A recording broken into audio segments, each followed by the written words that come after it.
Hello বন্ধুরা, তোমরা কেমন আছো? আবার চলে এসেছি তোমাদের সাথে গল্প করতে আরেকটি নতুন ব্লগ নিয়ে। দেখতেই পাচ্ছ আমার ঘরের সামনের পরিবেশটা কতটা সুন্দর। আমার তো খুবই ভালো লাগে। তোমরাও জানিও তোমাদের কেমন লাগছে। তোমাদের ওখানে কি এখন গরম পড়েছে? আমাদের এখানে কিন্তু সেরকম গরম নেই। যা শুনছি তোমাদের ওখানে শুনছি খুবই গরম পড়ে গেছে এখনই। আমাদের এখানে অতটা গরম নেই, কিন্তু তাও বেলা বাড়লে একটু গরম লাগে। সকাল সকাল আমি আমার ছেলেকে দেখছি জল খাওয়াই, খালি পেটে ওকে ফার্স্টে জল দিই, তারপরে বাদ বাকি খাবার দাবার যেটা সারাদিন চলে তো সেটা তো চলে। এখন যত গরম পড়বে তত তো জলটা লাগে না। জল যত খাওয়াবো তত শরীরটা ভালো থাকবে। ওকে খাওয়ানো দাওয়ানো হয়ে যাওয়ার পর আমি সকালবেলা ব্রেকফাস্টে জোগাড় করতে চলে এসেছি। এই কুমড়ো কাটতে আমার খুব অসুবিধা হয়, কারণ আমার কাছে তো বটি নেই, আমার চাকুতেই কাটতে হয়। আর চাকু কিংবা পিলার দিয়ে হোক, আমার এই কুমড়োর খোসা ছাড়াতে খুব অসুবিধা হয়। এই খোসা ছাড়াতেই মিনিমাম আমার অনেকটা সময় কেটে যায়। সেজন্য আমি বারবার বলি, বাবা কুমড়ো এনো না, কুমড়ো আমার খুবই কাটতে সমস্যা হয়। যাই হোক, অনেক ধস্তাধস্তি করার পর কুমড়োটার আমি খোসা ছাড়িয়ে কাটাকাটি হয়ে গেছে। এখন বসিয়েও দিয়েছি, এরকম হয়েও গেল তরকারি। এবার একটু রুটি করবো। যাও, ব্রেকফাস্ট হয়ে যাওয়ার পর এখন আমি দুপুরবেলা রান্নার জোগাড়ে এসেছি। এখন একটু শুক্তো করবো, সেই শুক্তো করার জোগাড় চলছে। সব কাটাকাটি করি আর পাশে থেকে ওই দেখো কে ডাকছে। এনার কাজই হলো আমাকে রান্নাতে হেল্প করা। উনি আমাকে সব রকম হেল্প করতে চলে আসে। আমি যখন কাপড় চোপড় কাচতে যাই কাপড় চোপড় কাচতে আসে, আমি যখন রান্না করতে আসি তখন আমাকে রান্না করতে হেল্প করে। মানে সব রকম হেল্প করতে চায় উনি, কিন্তু পেরে ওঠে না, এটাই একটা ব্যাপার।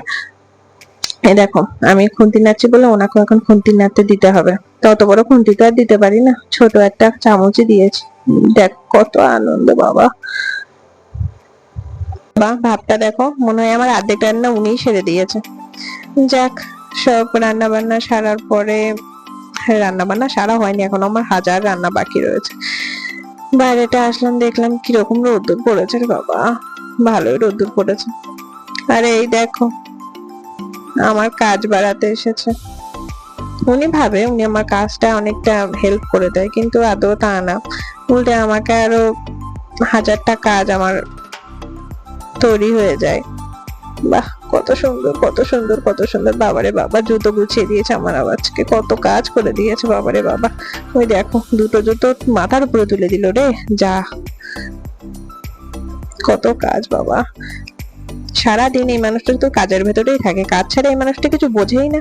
ওই দেখো আমি রান্না করতে এসছে বা রান্নাঘরের সামনে এসছে, রান্নাঘরের সামনেটা বাইরে জানলা, সেটা এখন সেটা দিয়ে আমাকে আবার নক নক করে মাঝে মধ্যে যে আমি কি করছি।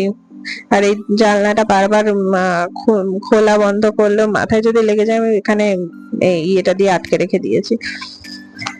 কত কাজ বাবা এই মানুষটার। ওই দেখো চলে বাবা, এর ভেতর থেকে যদি পড়ে এর উপর থেকে। দেখো ওর মতো কাজ করুক, এদিকে আমি আবার ভোলা মাছের ঝোল করার প্রিপারেশনে চলে এসেছি।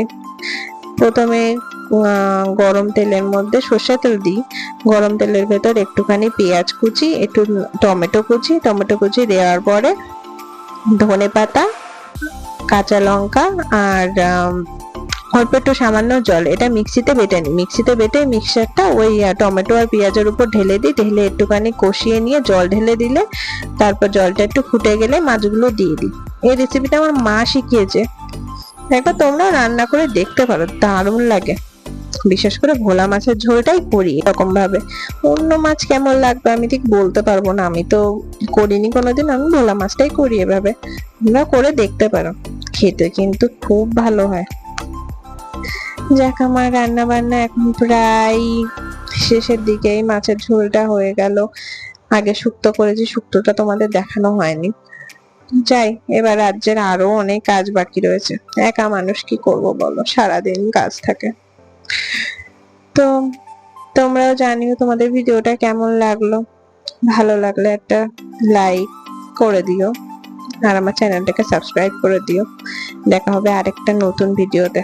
ততক্ষণের জন্য গুড বাই। ভালো থেকো তোমরা সবাই। কেমন?